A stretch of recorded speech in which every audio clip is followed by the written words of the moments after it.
There's a vast body of economic literature on this, and there's an enormous amount of policy work in this area.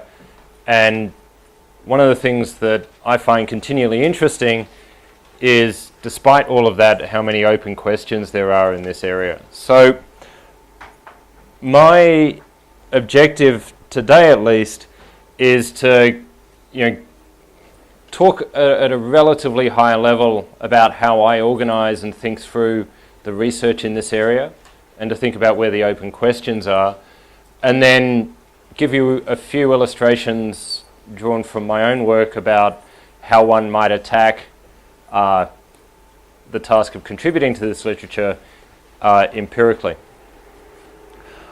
I think it's worth starting off by talking about the policy context of collusion just a little bit, so as to be clear as to exactly what we're talking about. When we teach undergraduate I/O, or if you read the literature without sort of putting it in its context, it's very easy to think about cartel activity as just a bunch of people getting together to be monopolists, right? And so we have a very simple marginal revenue equals marginal cost model of that, and it looks pretty boring, really. And this is very, very sad, because there's a plethora of just fantastically inspirational activity that firms engage in this area, so as to extract more rents from consumers. So where we usually stop if we think about undergraduate stuff is price fixing, right? So this is two homogeneous, the model we would teach an undergraduate is two homogeneous firms get together to agree on a price and mimic what a monopolist would do, right? So in policy land, when we talk about price fixing, this is typically two or more firms getting together in a smoky, dark room to decide what the price is going to be that all of the consumers out there get from that collection of firms. This is unequivocally a bad thing from the point of view of an antitrust enforcer, and together with bid rigging and market division, you will see it referred to in policy discussions as the supreme evil of antitrust and stuff like that. Bid rigging is collusion in an auction. I'll show you an extensive example of this later on today. Market division is when you split up the market, as you might think. So, if Ariel and I were in a cartel, Ariel would have everything east of the Mississippi and I would have everything west of the Mississippi. After this, though, there are more interesting, even more interesting things. So group boycotts are something which I think in the economic literature, both theoretically and empirically, is understudied. This is cartel activity that's directed at not distorting things on the intensive margin, which is to say prices, but directed at distorting things on the extensive margin, which is to say collective action to create barriers to entry or to stop an entrant coming into the market in some other way. Another word for this is a coordinated refusal to deal. Joint ventures are also something which I think are worth thinking about, particularly if you're interested in work at the intersection of IP and regulation. Things like standard settings or organizations, a particularly intriguing area that I at least think of as part of the joint venture space. This is also, from a development point of view, I think really quite interesting. So a couple of weeks ago I was in Hong Kong and was talking to the Hong Kong Competition Commission, and they were saying that they have a challenging enforcement environment because under their law, cartels are outlawed, but they have no jurisdiction over mergers, right?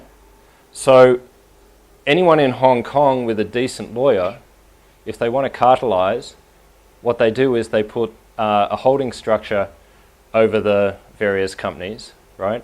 And essentially do a sort of quasi-merger and bypass the Hong Kong cartel law.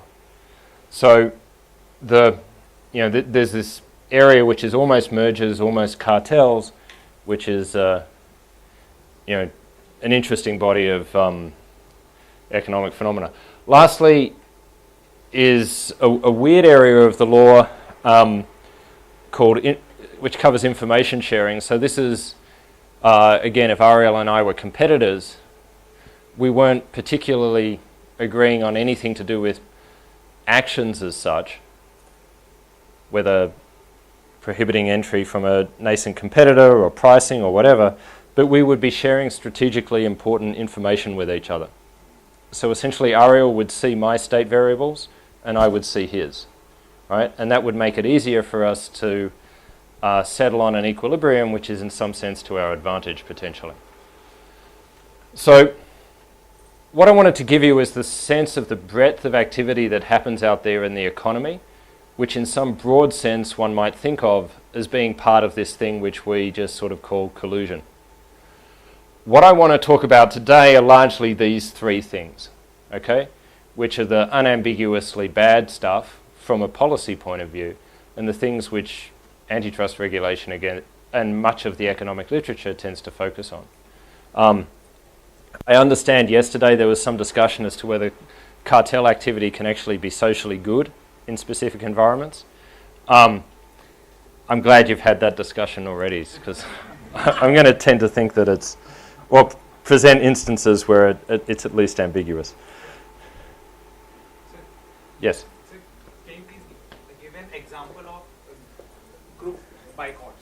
Yeah, sure. So there was a class action brought in 2012 in the US, where it was alleged that all the investment banks in New York had got together to prohibit BlackRock from starting up an exchange for the trading of credit default swaps, right? Because the allegation was that the investment banks wanted to keep trading over the counter so as to increase their information rents in that market.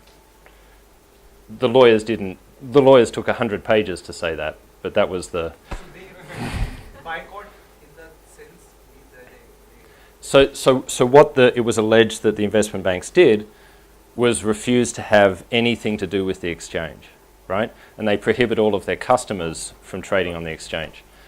The earliest case on this is a case called Terminal Railways in 1912, where a bunch of railroads also owned the rail stations in St. Louis, and they prohibited an entrant railway from using the railway station, okay? So you'll see references to things like essential facilities. That's where that particular word comes from.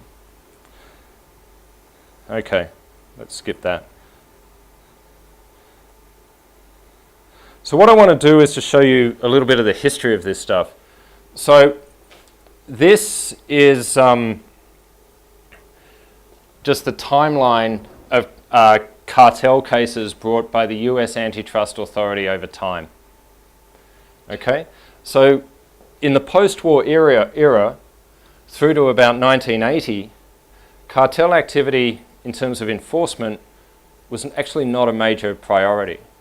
In this period, there was a lot of monopolization cases brought in some proportional sense, and a reasonable amount of merger regulation going on.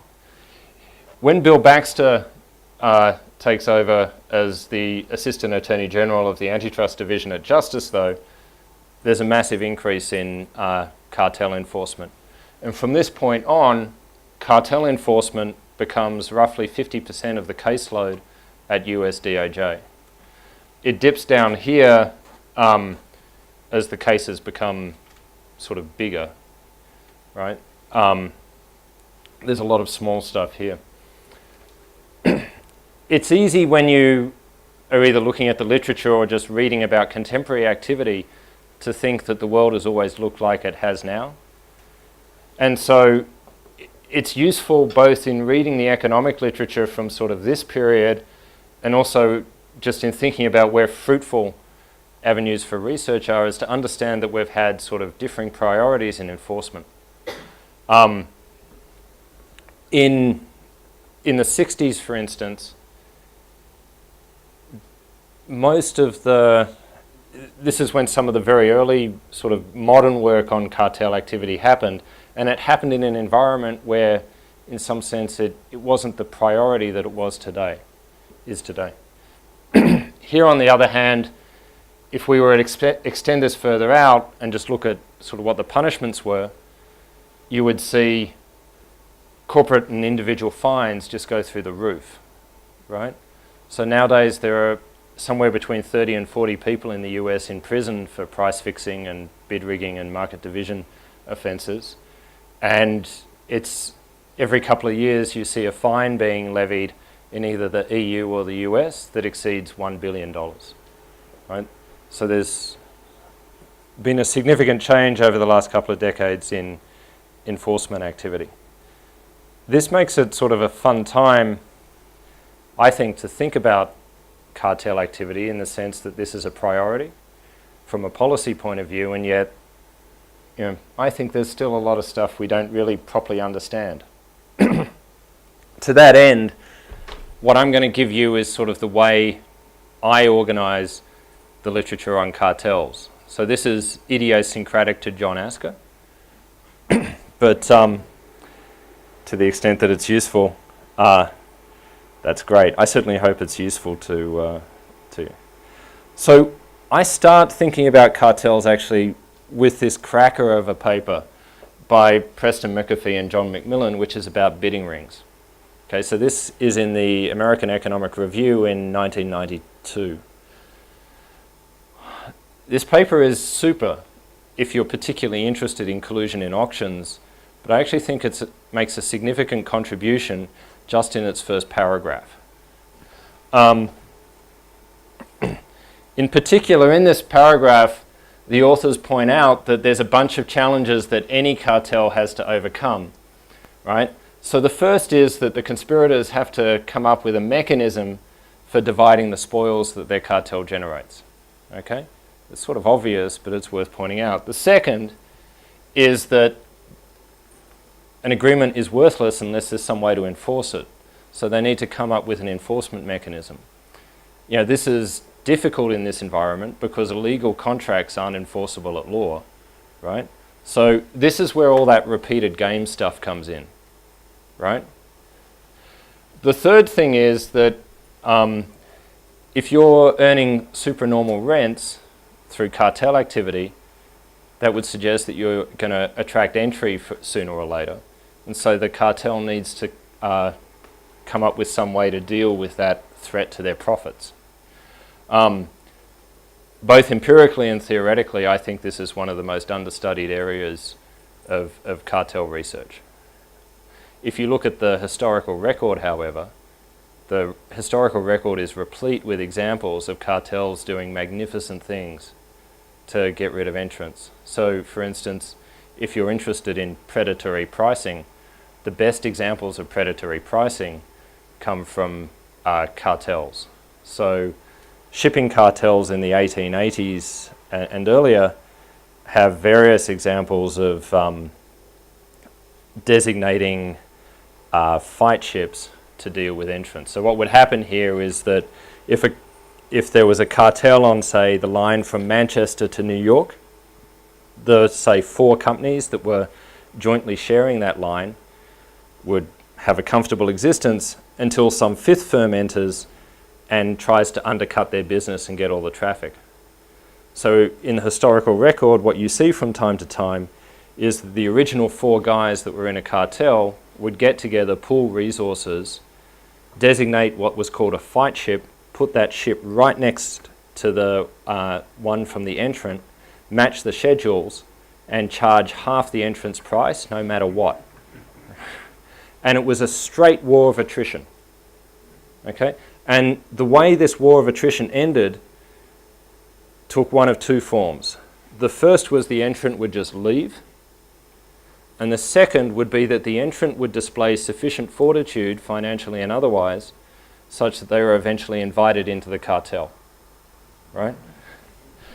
The last is that whether we're talking about the victims of the cartel or an antitrust agency, a cartel wants to disguise its activity, okay? It doesn't want to be detected.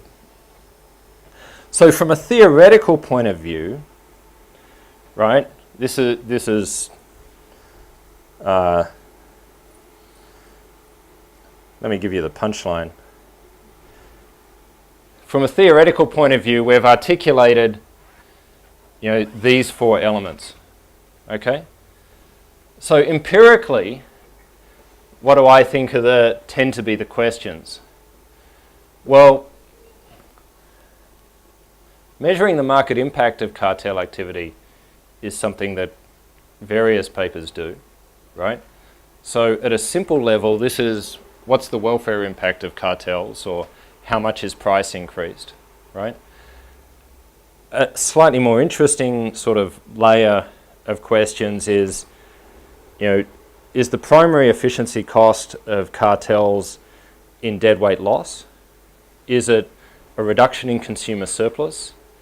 Is it a cost to total surplus through distortion of production? Alternatively, a well-functioning cartel could actually have rationalization of production such that industry-wide profit maximization leads to industry-wide cost minimization, so that's a good thing. And then if we're talking about stuff on the extensive margin, you could also have entry deterrence and things like that. There's a body of work out there on detecting cartels. I won't talk about this much, but key papers include, there are two papers by Porter and Zona in the 1990s on highway construction contracts and school milk auctions. There's various papers on, for want of a better word, evaluating theory. So, for instance, if we were thinking about the vast body of theory which talks about how you enforce an agreement when you don't have recourse to the legal system, which is how I tend to think about much of the repeated game literature, right? There's a very nice paper in the AER in the early 2000s by Wally Mullins and co-author, which is talking about the extent to which all the repeated game type stuff is reflected in the sugar cartels in the early part of the 1900s. And then the last element of empirical work is just purely descriptive work. Okay? So this isn't sort of following on from some theoretical structure, but rather it's just looking at the world so as to understand what the world looks like to inform the development of theory. So work that I admire, particularly in this area, thinks about difficult questions which I think are unresolved from a theory point of view, about things like, how does a cartel actually come up with its mechanism, or how does it choose the particular equilibrium to coordinate on, and how does it form and sustain itself? To put some sort of theoretical structure on what I just said, if you think about a repeated game, there's a large number of equilibrium that can get supported by some, say, grim trigger strategy. Theory doesn't really inform us as to which particular equilibrium within that set gets selected, at least at the moment. But there's interesting work out there that's fairly recent that provides some insight as to how, as a just an empirical matter, firms have arrived on particular equilibria. That's something that I want to talk about a little bit on Sunday. Okay? So, this 16 square grid is the taxonomy that I have in the back of my head whenever I think about the cartel literature from a theoretical and empirical point of view, right? Now, in the tradition of the Coles Commission, there's measurement without theory and theory without measurement, at least to me, aren't quite as fun as putting them both together. So what I try and do when I read a paper is to think about where in this grid a paper sits. I don't begin to represent for even a second that this is a complete taxonomy. In particular, I think one of the values of having a structure like this in your head when you're thinking about any literature is that you start to see that there are various points that are unfilled, And life becomes particularly exciting when you see either a phenomena or a behavior, some data, a theoretical structure that sits completely outside the taxonomy, right? That's an indication that there might be something really quite interesting here to investigate. So, nonetheless, with this structure in mind, what I want to do now is to turn to some particular work to sort of unpack how you can contribute to the literature and fill in some of these grids.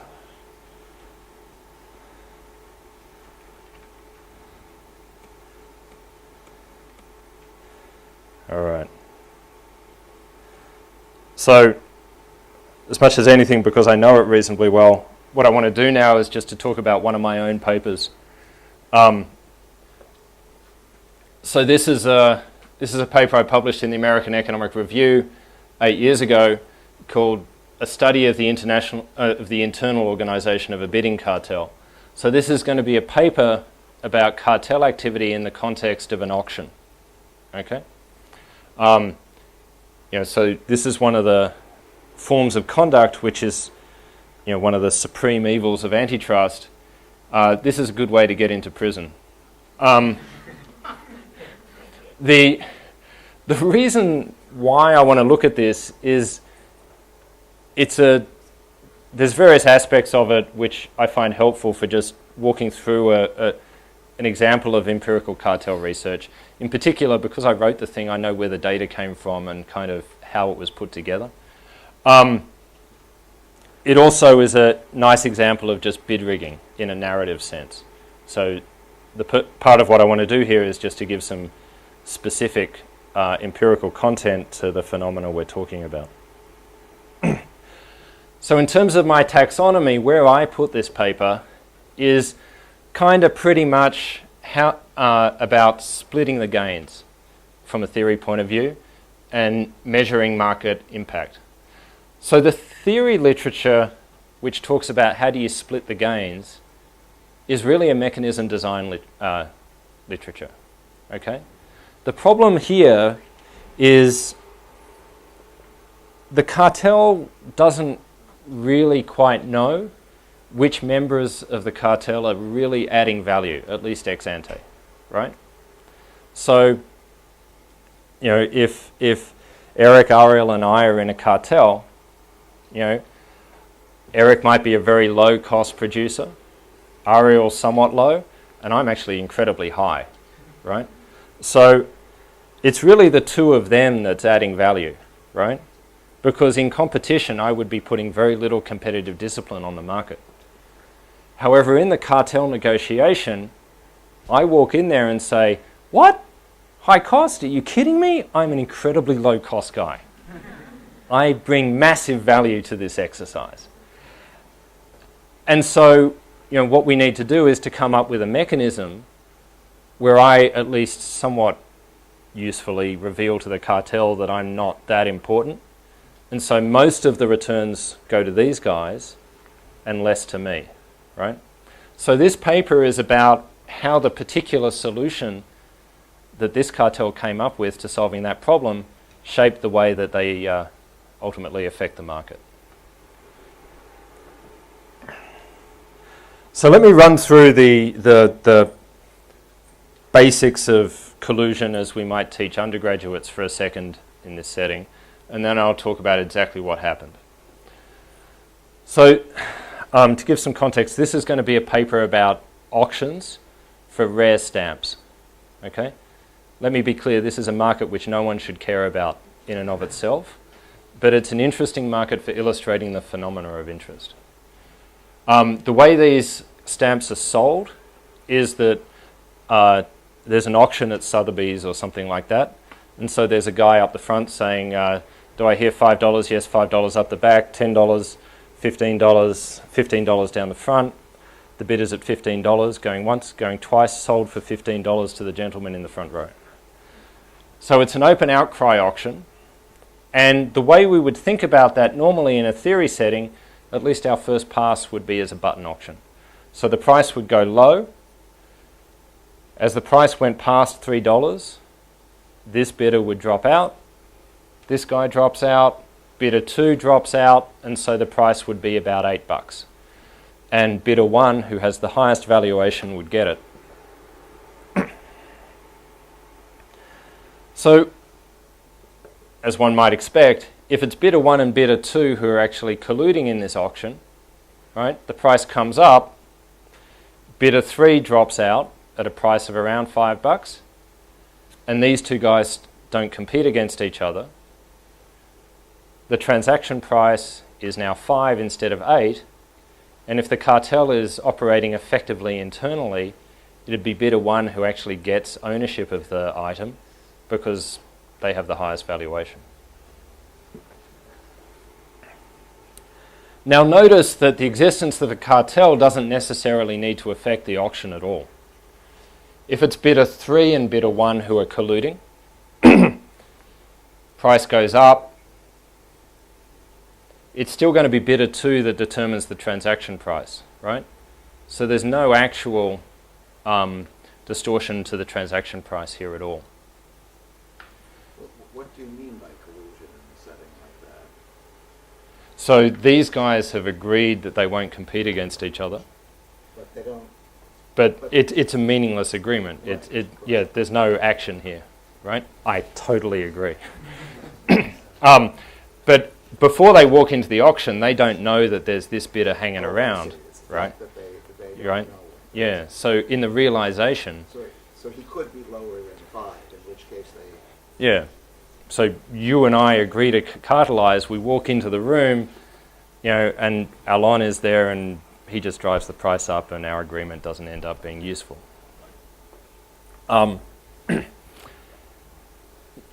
Yet another problem conceptually for the fact that these guys get prosecuted anyway is the fact that in none of these examples is there any actual distortion, right? If we assume the cartel operates effectively internally, it's always the highest value person getting the object, and all the cartel is really doing is mitigating the invidious monopoly power imposed on them by the auctioneer, right? So, all we're doing is arguing about surplus transfers. Nonetheless, bid rigging is viewed as problematic. So, against that kind of very crude, simple and naive theoretical discussion, what this paper does is it just asks, how do bidding rings work in practice, and how might the organisation of them affect the outcome, right? In other words, let's look at some data and see how close that picture of a cartel actually is to reality. So to do this, what I'm going to do is to analyse the activity of 11 stamp dealers in the North American stamp dealing market over the course of about a year and a half, but noting that these guys were active in the order of. So let me walk slowly through how this cartel actually worked, so as to give some sort of content to what we're talking about. Yes? How do you know about it in the first place? They were persecuted. This is a significant problem in studying the economics of any illegal activity, which is that the participants in this activity don't particularly want to advertise they're doing it, right? Let me table that question for just a second, and when I talk about the data, I'll talk about how I got there, okay? But that's the right question, just not quite in the sequence I wanted. So there's going to be 11 stamp dealers in this auction. These guys were what one might think of as wholesale stamp dealers. So they were going to Sotheby's and other auction houses in New York and buying stamps that were part of estate sales. So what happened is, Aunt Mary might die, her family goes into the attic, finds a big stamp collection, would take it to an auction house, the auction house would divide up the stamp collection into a bunch of lots, and then they would be sold at auction. These stamp dealers were the guys who were buying at that auction. What they would then do is further subdivide the collection and sell it to either retail stamp dealers, or many of them had clients who are high net worth individuals who had stamp collections for some reason. Yes. Common people can't participate in this auction. Is this that only stamp dealers are? No. I mean, you can go to these auctions, right? God knows why you would want to, but you can do it. So, one of the exciting things about being an IO economist is, you can go visit the economy. So I went to some of these stamp auctions and just checked it out. These are the dorkiest guys you have ever seen, right? I fit right in. These are a subset of all the bidders in the auction. And what happens is the auction is announced by the auction house.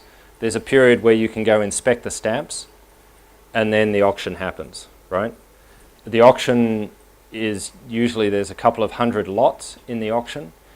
The lots are sold sequentially, and the auction in aggregate will take 2 or 3 days. So what this collection of cartel participants did was that they had what's called a knockout auction prior to the actual auction at the auction house.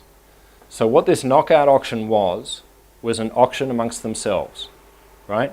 This was their solution to the mechanism design problem that I posed to you at the start. So they conducted a first price seal bid auction amongst themselves. So let me talk about what that did. So the first thing that seal bid auction did was it decided who amongst the cartel members would ultimately get the stamps if the cartel won the stamps at the ultimate auction. Second, it decided the price at which they would stop. And third, it was used as a way to decide who got the side payments as amongst the cartel, right?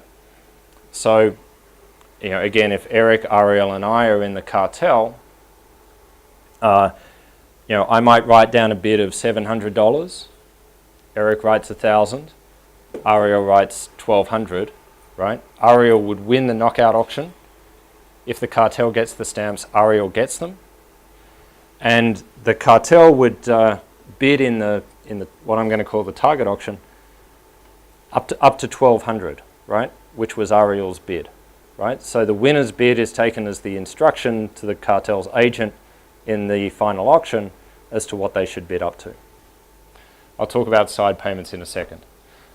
So we've already talked about the target auction itself. This is the thing that happens at Sotheby's where a guy in a tuxedo says 5, 10, 15, going once, going twice, it's gone for $15. They also show up at the auction all of the Cartel members? Yeah, so they didn't actually. What they did was they all went and inspected the stamps, right? That's where their real comparative advantage was. They had an agent who typically would bid on their behalf. Apparently this is quite common at these auctions. This guy was a New York taxi driver, a guy called Ahmed Higazi, right? So Ahmed would just turn up to these auctions, bid on their behalf. The auction house was used to seeing him.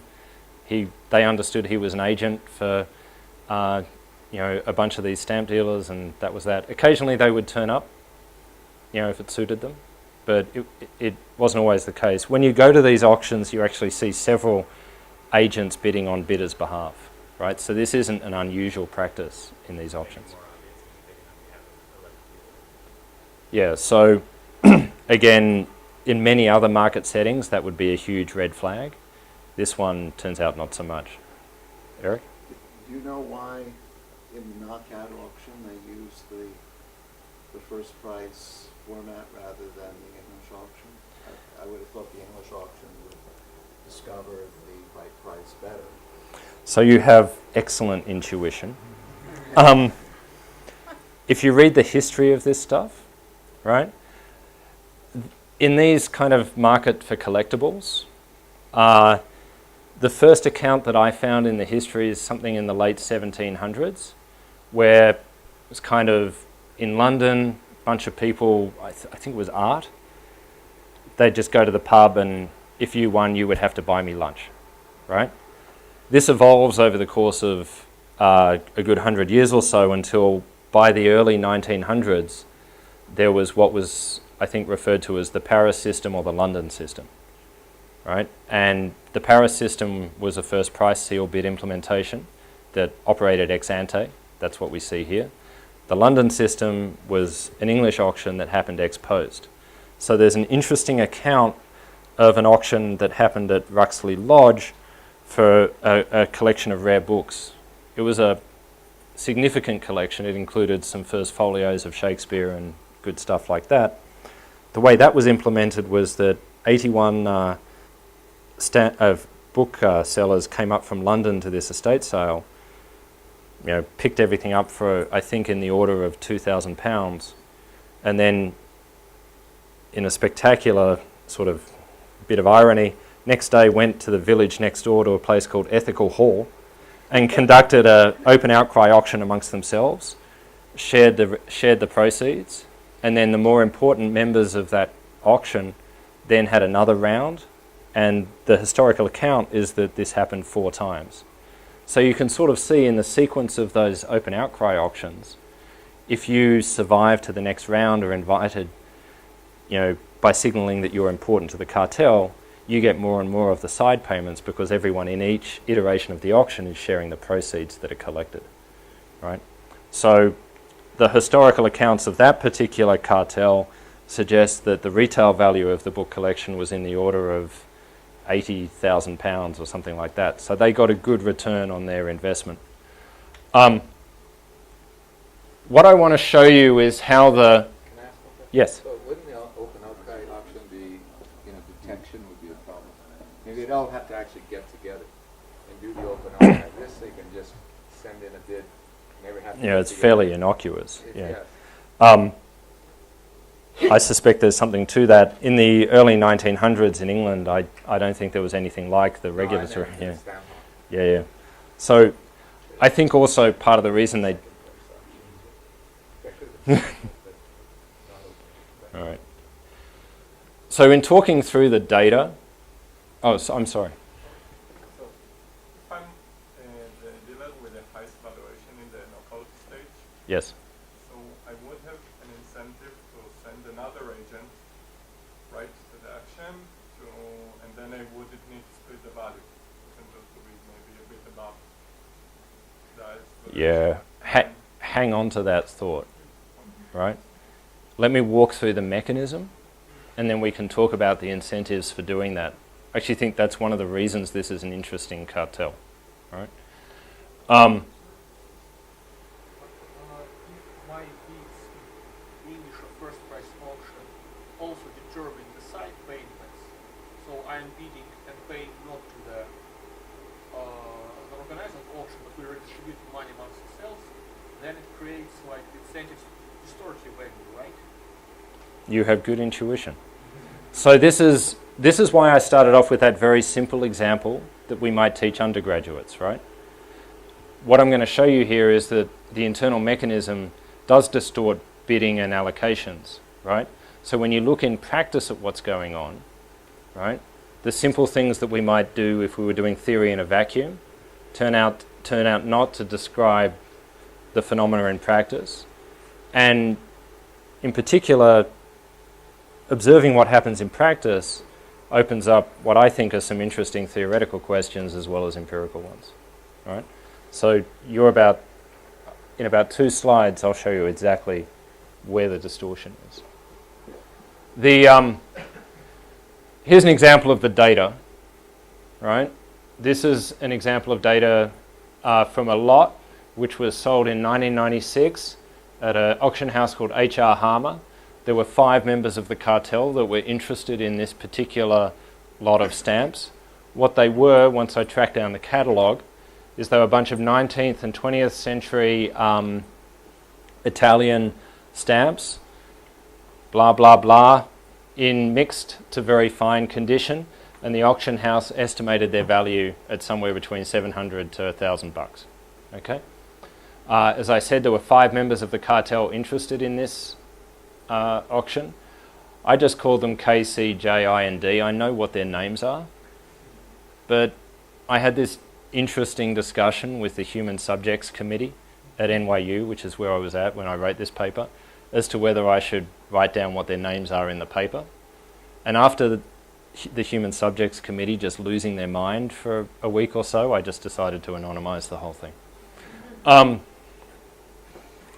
Now, what the data shows me is the bids that were actually submitted in the knockout auction, and the price that the auction house, the price that the stamps were ultimately sold at in the target auction.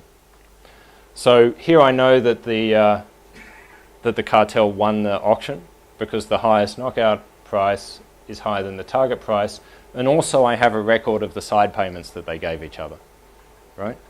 Which is what this stuff is. Now, where I hear you are, this data actually come. So these data came from a raid that was conducted by the New York Attorney General's Department on one of the members of the cartel. There was a member of the cartel who was actually this guy D, who was extremely paranoid about not getting paid the side payments that he was owed. So he kept a full record of everything that the cartel did and left it on the back shelf of his office. Now, he had a friend who it was just stupid. This guy also had a stamp dealing business, but he was fairly incompetent at it, and he was slowly running it into the ground. He knew about the cartel, and occasionally D would buy stuff for him through the cartel mechanism, but the cartel refused to let him in because they thought he wasn't good for the money. D's friend gets picked up by New York Attorney General's Department on a pyramid selling scheme, and as part of a plea bargain says, hey, I can fill you in on this magnificent cartel, right? So New York Attorney General says, okay, tell us the story. And this prosecution falls in their lap. So they do the raid on D, pick up a year and a half's worth of documents, okay? And they're off to the races because they've now got a complete record of everything the cartel did for a year or more, okay? These data are the transcription of those documents found on the back shelf of the of D's office. Yes? I wonder where those valuations come from. I see there is a huge discrepancy between the highest bid in the cartel and the estimation by the auction house. Yeah. It's like, let's unpack the mechanism some more and we can work it out. The next question is where I got the data. So I'd been looking for data that was interesting from a cartel point of view for some time. The way I would look for this stuff would be to skim press releases at antitrust authorities, talk to lawyers occasionally, just try and act a little bit like an investigative journalist. So I followed this one down. This actually, the first I saw of this was a press release from New York Attorney General's Department congratulating themselves on the successful prosecution of this cartel. And what caught my eye was that it was curiously specific as to the level of damages and so on. It suggested that there was good data behind this. So I used what, for an empiricist, is one of the most important research tools we have, which is the telephone, and called the guy, called the New York Attorney General's Department and said, hi, I'm an assistant professor at NYU. I was kind of curious about this. Do you have someone I can talk to? And they put me through to the one staff economist that they had, who was incredibly generous and said, this is magnificent data. Someone should write a paper on it. I have no idea how to do it. I'm actually a labour economist. I don't know what I'm doing here. Why don't I just email you the data, right? And I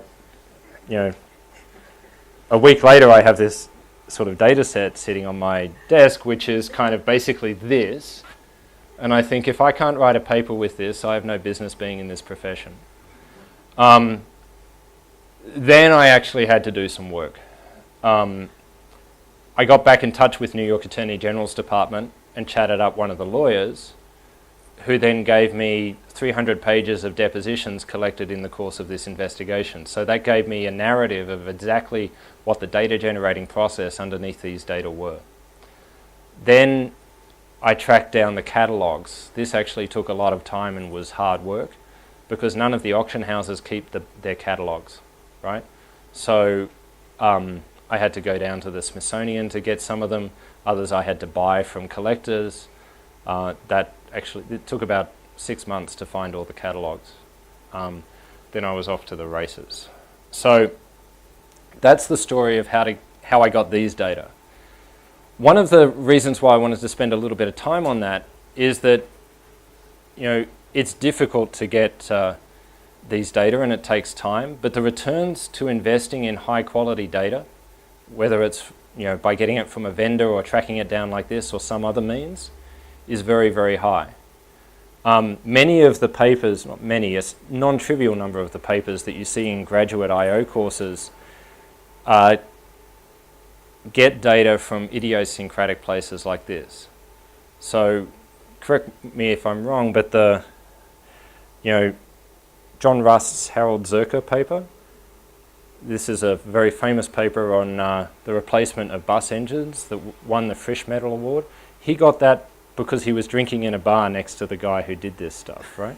But that's okay. You got his second paper that way. Oh, right, yeah, all right. So go drinking at bars and talk to people.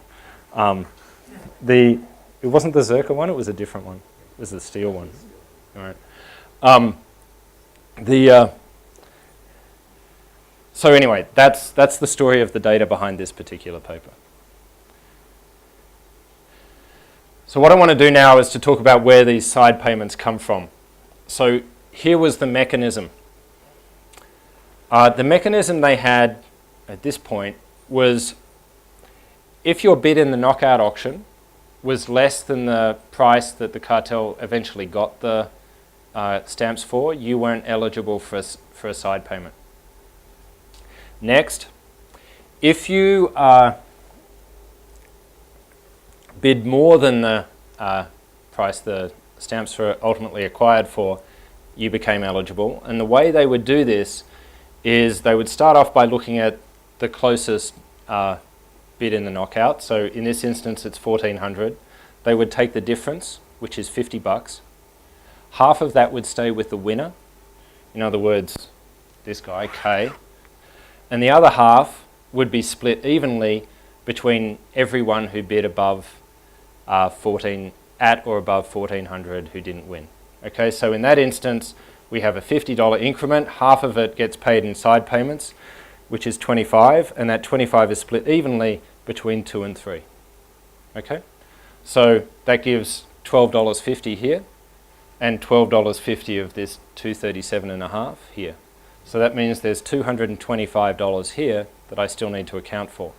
So what they would do is now look at this increment of $250, split it in half. Half of it, one of those halves would stay with the winner, and the remainder would be shared between everyone else who's at or above the next increment. So that just means here that's only 2, so $225 goes to this guy. Okay? It's a curiously complicated system. There's a paper in the AER in, I think, 1990, which considers what happens in a cartel if the returns are split between the cartel members according to the Shapley value, right? And what it shows is that it almost exactly replicates this thing. The only difference is that if we have 3 people, it would be 1/3 stays with the winner and 2/3 gets shared, right? So, it depends a little bit on how you set up the cooperative game structure underpinning this, but this has a very close analog to a Shapley value allocation. Okay.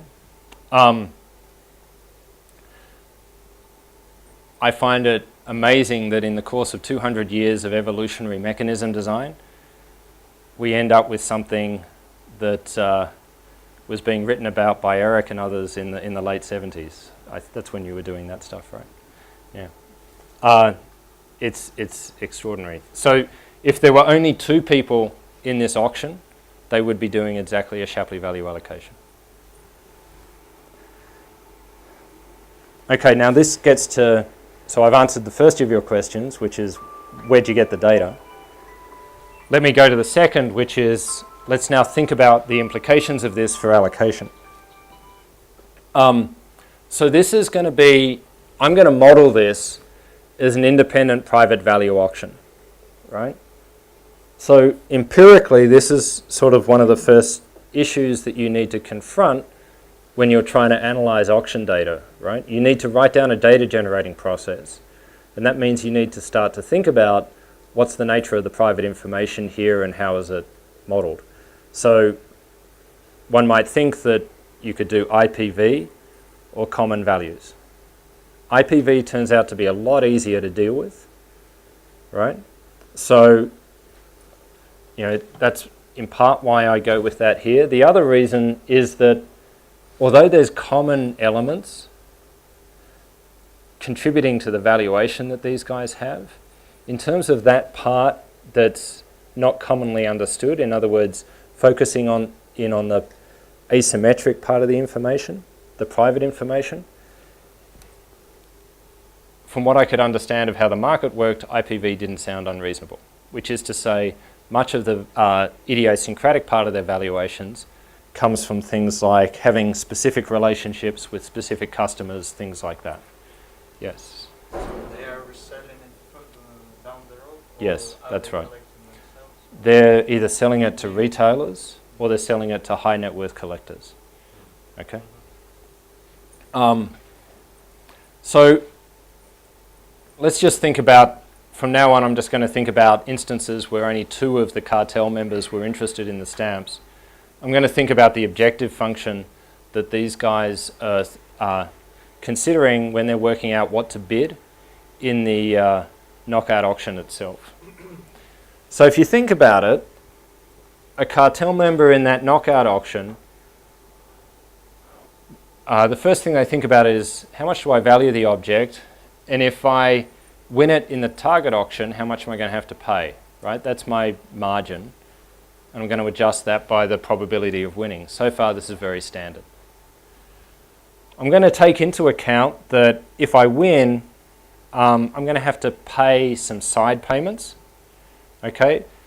So the expected side payment is going to be adjusted by the probability of winning and having to pay some side payment, right? This is a sort of a non-standard element, but it doesn't change things much. The real kicker is even if I lose, there's some chance that if I bid high enough, I'm going to get a side payment, right? So this is going to be something that distorts bidding.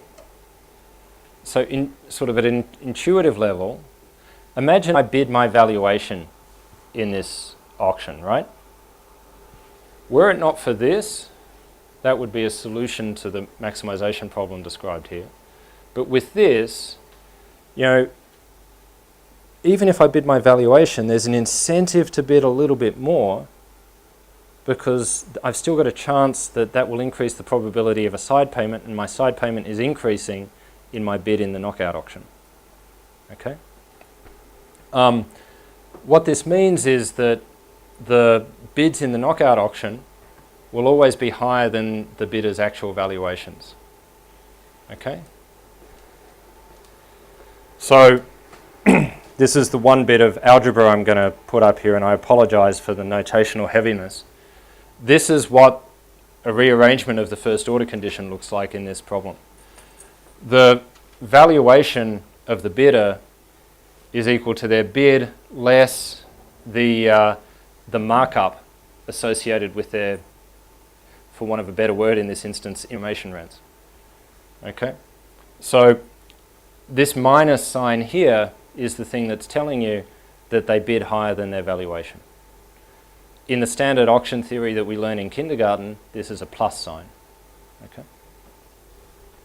The various distributional terms here are taking into account that I need to think about both the distribution of bids in the knockout auction and the ultimate distribution of bids against which I compete in the target auction. So once we've stepped through the mechanism and thought about the implications of that for the conduct of the cartel members, this is now a sort of an interesting theoretical environment, okay? Largely because of this artifact, that the bidders have an incentive to bid higher than their valuations in the knockout auction that is used to organise the cartel. That has a bunch of implications, some of which are in this paper and some of which sit outside the paper. Eric, are you? I'm puzzled by something. If the knockout auction were an English auction or a victory auction, then without the side payments, they would get their values. That's right. But in a high bid auction, without the side payments, they would be bidding less than the values. You always shade your bid in a high bid auction. So I think what's not causing that here is the fact that your bid is an instruction as to what to bid in what's ultimately an English price auction, right? So it's without that element, it's a convoluted revelation mechanism, but really you're just instructing your agent as to what to bid up to in an English auction, which should be your valuation. I hope that made sense. Yes? But it is not like, sometimes players have discrete types too, right? So only one of the two. Sorry, what do you mean discrete types? So you were saying like there's high and low type of the bidder. Just ignore that for the moment, right? So this is a continuation of types. Where I say strong and weak, what I'm referring to is asymmetry in the distributions from which the valuations are drawn. Okay. Okay. The observation that these agents will bid higher than their valuation in the knockout round is independent of type of auctions they use. So no matter what auction rule they use, is it that it is always be the case that because of the presence of side payment, they always bid high? Or not? I haven't proved a result that general, but certainly in the example of the book auction with those repeated English auctions, I think there would be a result that is similar. You know, whether it's true for all mechanisms, I'm not going to take that stance. So first, what this does is it introduces some inefficiency, right? So if in the final auction there's some bidder who has a valuation of 10 and the highest cartel member has a valuation of 9, efficient allocation is such that the item being auctioned should go to the person with the valuation of 10. But this mechanism means that from time to time the cartel will say, be induced to bid up to 11, right? So that will lead to misallocation within the auction mechanism, right? It's sort of by virtue of the way these guys are setting up this auction, they induce something that generates misallocation similar to, say, having bidder asymmetry, right? The other thing which, touches, I think, on a question that you raised, which is why wouldn't you just want to be outside this cartel? Right? Why wouldn't you want to deviate? Curiously, this is a very stable cartel, right? In the course of this cartel, they only had 1 or 2 disagreements, and there were no price wars or anything like that. One person was chucked out of the cartel because they didn't think that that person was adding any value. But aside from that, there was nothing of the sort of green porter dynamic that we would often think of seeing. I think part of the reason for this, and this is just pure conjecture, is that this mechanism induces the cartel to be hyper-aggressive as against people outside the cartel, right? As compared to just competition, right? This cartel is almost predatory by construction because they're induced to bid higher than their valuations. So in contrast to a Cournot market, where it's always good to be outside the cartel, it's not clear to me that that's the case here, right? You know, I find this theoretical structure interesting for its influence on the extensive margin, but of course the data I have doesn't really allow me to do anything other than speculate in that regard. Yes? This is very interesting, but I think that this is also a textbook case of interdependent private values, because their valuations come from some like unknown place, and surely other people might have information that you would need to consider. Did you try to model it this way as well? So the econometrics that you deploy in this setting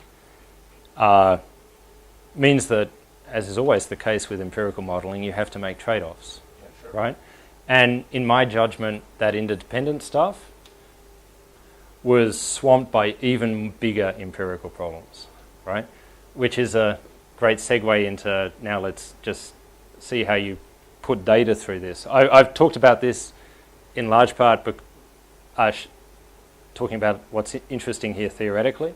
Now I'm going to turn into much more of an empiricist. The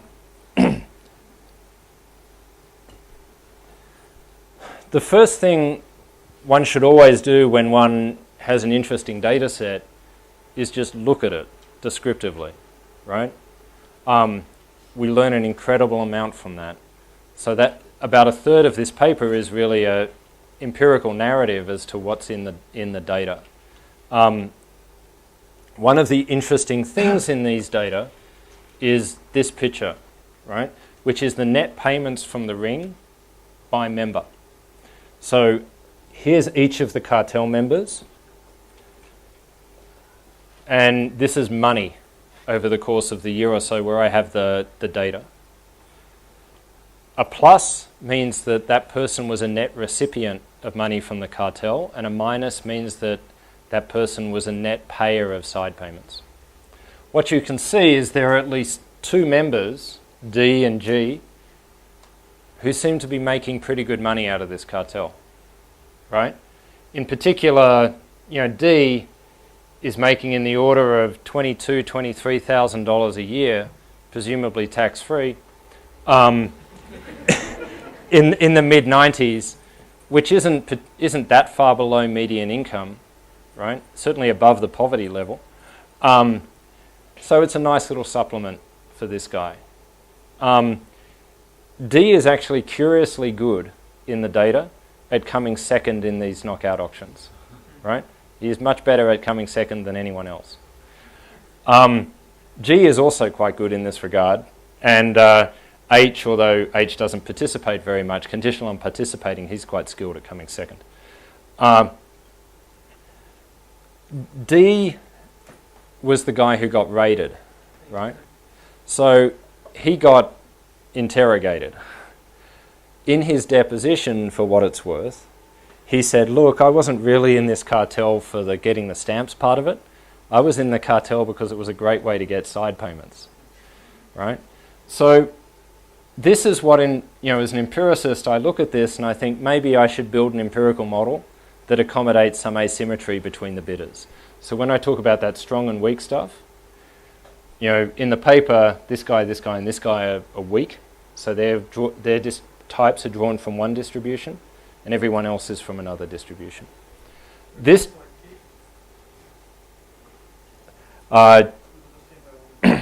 yeah, this looks more like randomness, right? What's particularly interesting, this guy has about a conditional on participation. This guy comes second about a third of the time.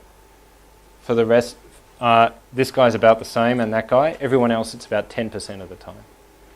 Right? This chap here was a guy who participated in some very, very, very high value auctions. That's why his side payment levels are very, very high. He won. Yeah, exactly. Yeah, he was a Dutch guy who came over for a small number of very, very big auctions. The reason he knew about the cartel was that the cartel ringleader guy was active in a very similar cartel that was operating in Europe at the time. You calculated you have the net payments to to D and G here, but you're not indicating how much they were losing when they did manage to win, but were overpaying. Right. So this isn't their net income. There's some additional terms. That's right. And this is a fantastic question because it gets to kind of what's an important question whenever you put structure on the empirical work, which is why are you taking the structural approach, right? It's impossible for me to answer a question like this unless I have a model which allows me to understand where the valuations come from, right? Because they're not observed. So the key thing that I need in the structural work that I use to analyze these data, right, is to recover the underlying valuations. Then I can answer this question. Then I can answer things like, you know, what were the ultimate damages? How were they decomposed? What would have happened in a counterfactual? All of that kind of stuff, right? You know, as a general matter, the clearer I find, at least, the clearer I can be about why I'm putting a structural model down, right? Why I'm engaging in that exercise, the better the paper is because I can craft the model to answer the question and stop, right? It informs me as to the modeling trade-offs that I want to think about and ultimately resolve. Yes? The question was,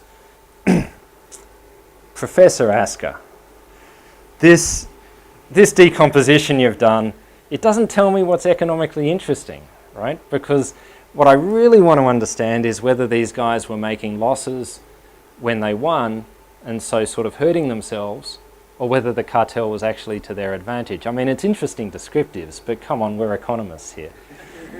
How's that? To which I said yes.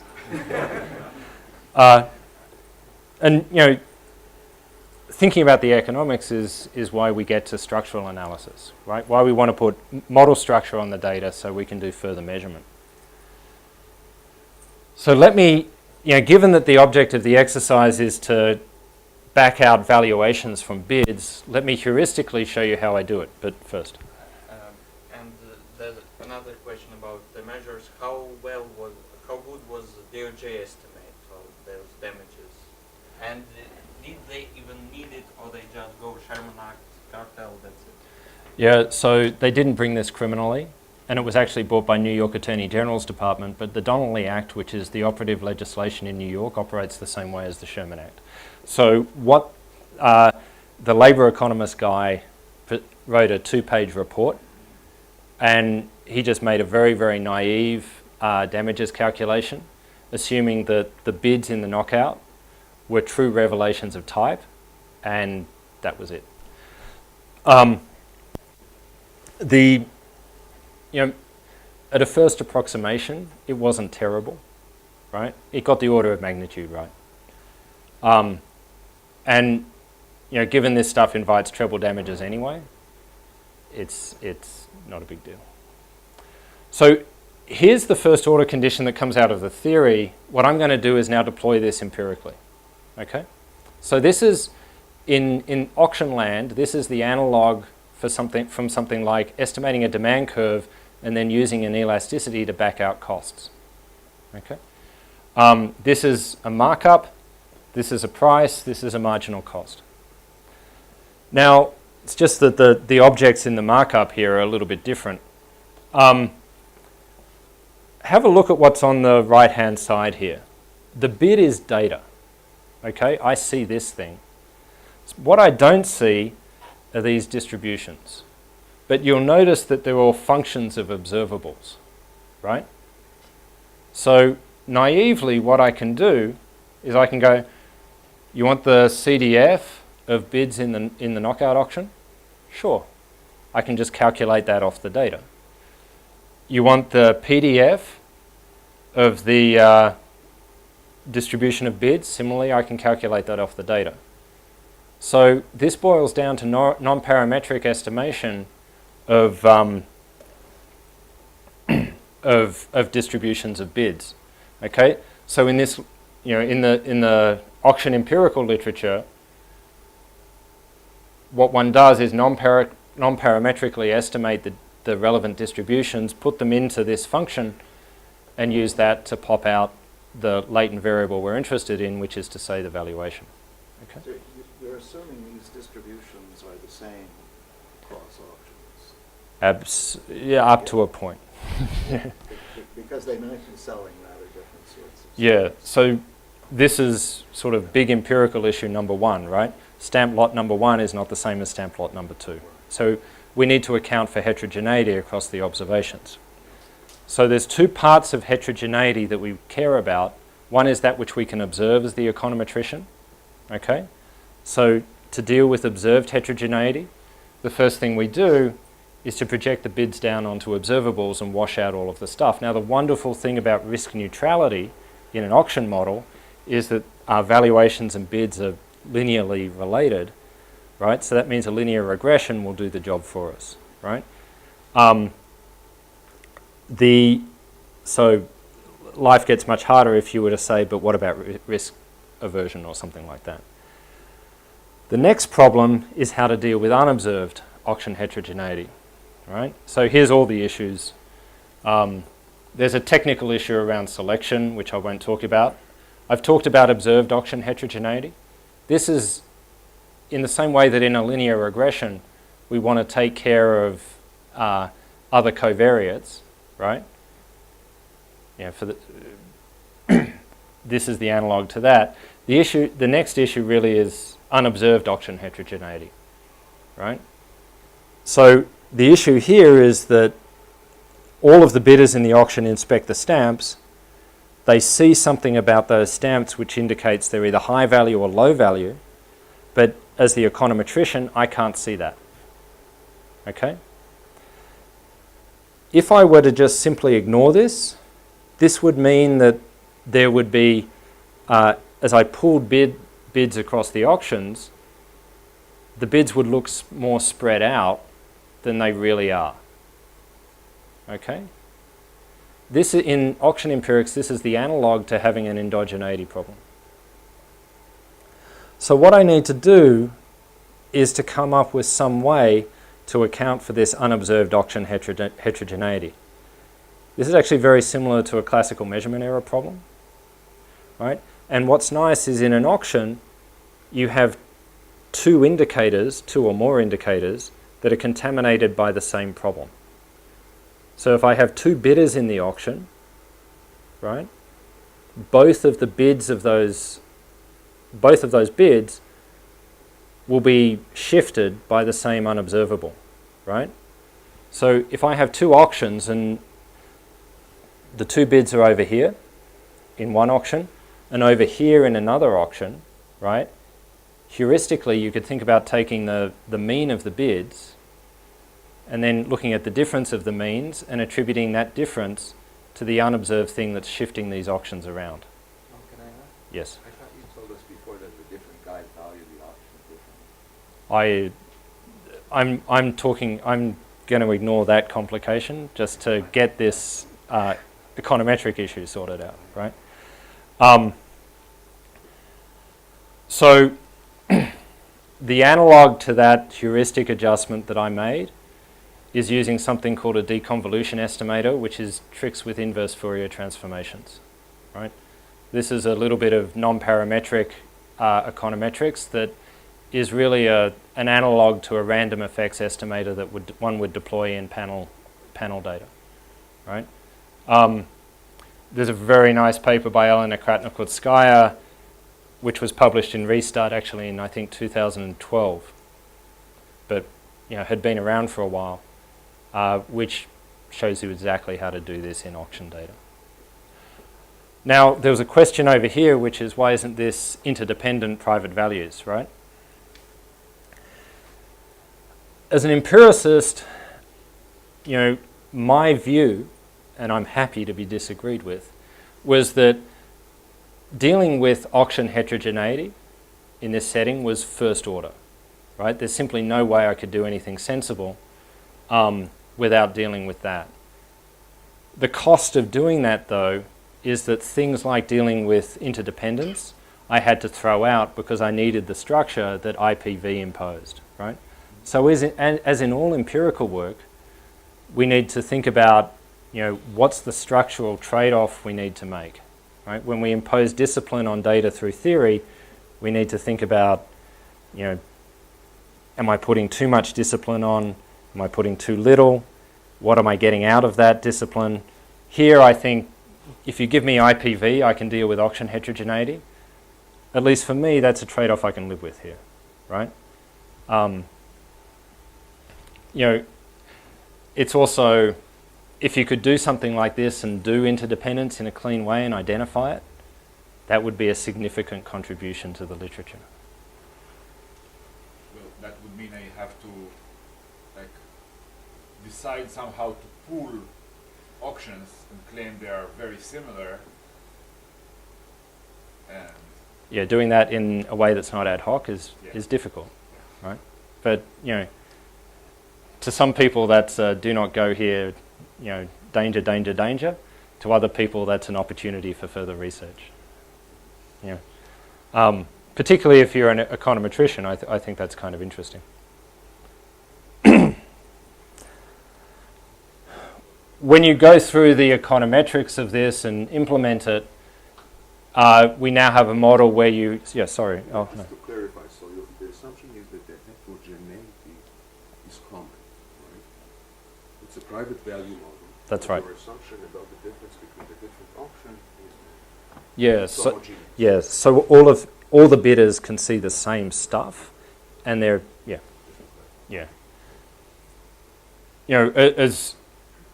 As was preempted earlier by Eric, the reason why we do all of this is now, once we have a notion of what the underlying valuations are, we can run a heap of counterfactuals, right?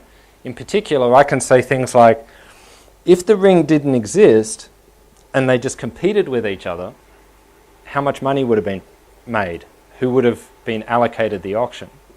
The stamps. And so I can think about things like, what was the inefficiency that was introduced? Did the ring actually make money out of this? You would hope so. The thing lasted for 20 years. And how much? Relative to an optimal cartel with no sort of organizational frictions, how did the ring do? So, something that I find interesting that comes out of this, and which I see commonly in a lot of other auctions that I look at, is that relative to the optimal cartel, where they could coordinate perfectly, these guys picked up about 2/3 of the cartel returns. Okay? So every now and then they would shoot themselves in the foot by buying something for more than it was worth. In fact, in the depositions, they complained about this, right? But nonetheless, despite that kind of self-defeating element to the mechanism, on balance, it was doing pretty well. They got about 2/3 of what a perfect cartel would get.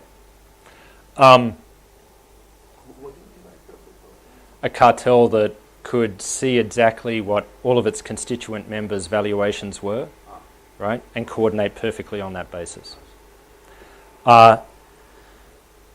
The reason why, for me at least, this is one of the things that I take with me after, writing this paper, is that,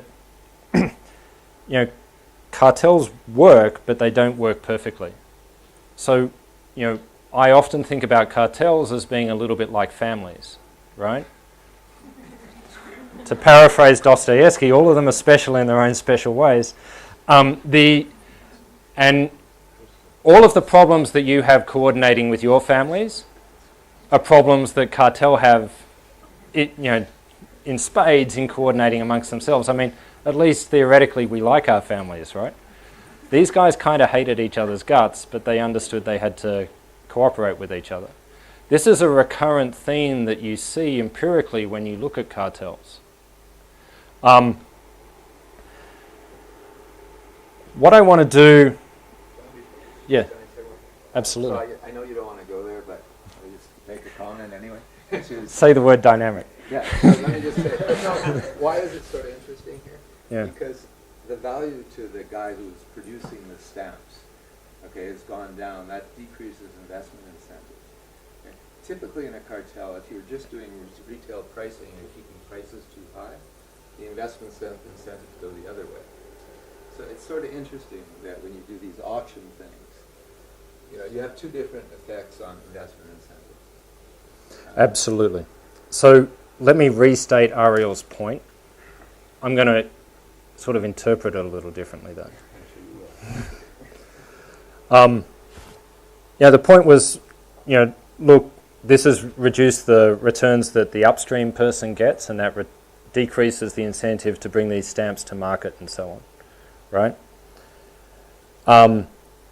It's important to place this cartel in the vertical chain, right? So there's an input supplier, in this instance that's the family who wants to sell the stamps at auction.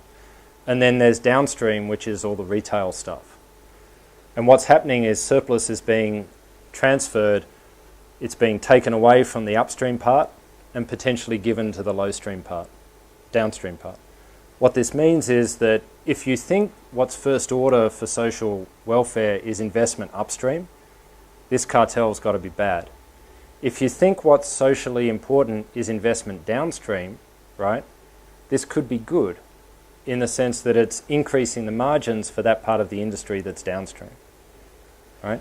This is going to be a generic feature of thinking about the sort of total welfare impact of any cartel that happens at some intermediate place within the supply chain of an industry, right? You see similar things in the work that Ali and Mike and Robin have done on how the bargaining in the intermediate part of a market affects various investments and other interactions as well.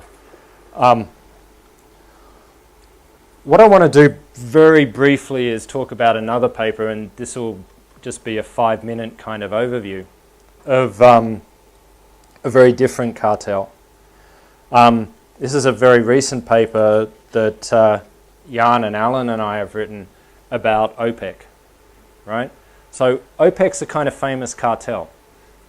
What we want to do in this paper is think about how OPEC screws up production, okay? And the basic idea in this paper is that if a cartel exercises market power and there's a competitive fringe in the market, some of the output that they withhold from the market will be produced by that competitive fringe. If that competitive fringe has a higher cost of production, then what we're seeing is production occurring, but at a higher cost than it could actually occur, right? So that's a welfare cost. It's a production inefficiency as opposed to a deadweight loss, but it's a welfare loss nonetheless. So in this market, what that means is when Saudi Arabia withholds production from the market, some of that withheld production occurs in the North Sea or somewhere like that, which is very high cost production. And so what we're doing is engaging in production at a higher cost than we actually would have needed to. Now, there's a couple of reasons why I wanted to briefly touch on this.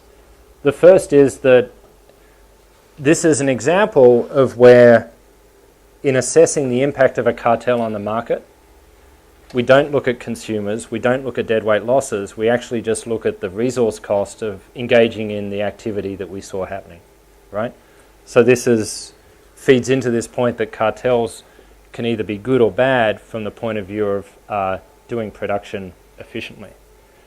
The second point I want to make is that the OPEC cartel is an incredibly difficult cartel to model, right? Because it's been through so many different iterations of implementation. What it actually does isn't particularly clear. It's rife with internal politics. The geopolitical implications of it are insanely difficult. Members of the cartel have actually been at war at each other for significant periods of time, and it's just a disaster, right? The basic idea of what we do in the face of all of that is kind of simple. We say what the data tells us is what the cartel actually did, okay? The production history of every single oil producing field across the world, including those in OPEC countries, tells us what production was. to really understand how the cartel works, what we need to do is to work out what this market would have looked like had it been producing in a competitive way. In much of what you'll see in this sequence of lectures, the way the empirics work is to kind of come at things through the demand system. In this paper, we do something very different, which is we get data on costs, we estimate cost curves, and then use economic theory to inform us as to what a competitive market allocation would have looked like given that cost profile. And that's what we use as the counterfactual. So what that means is that we avoid the structural exercise and nightmare of trying to model this incredibly complicated cartel. If you think about costs as being the dual of a production function, right?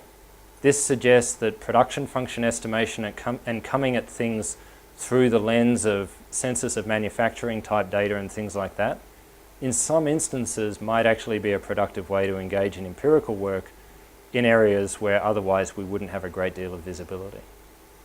And that's where I want to kind of stop. And that's the idea that I wanted to plant in your mind really in discussing this particular, sort of line of attack, in that while we'll talk a lot about how to get at things from the production side, the demand side, in the auction setting that's equivalent to the bids, don't forget that there are data sources that allow you to get at things from the supply side, and that can be at times equally informative. Thank you very much.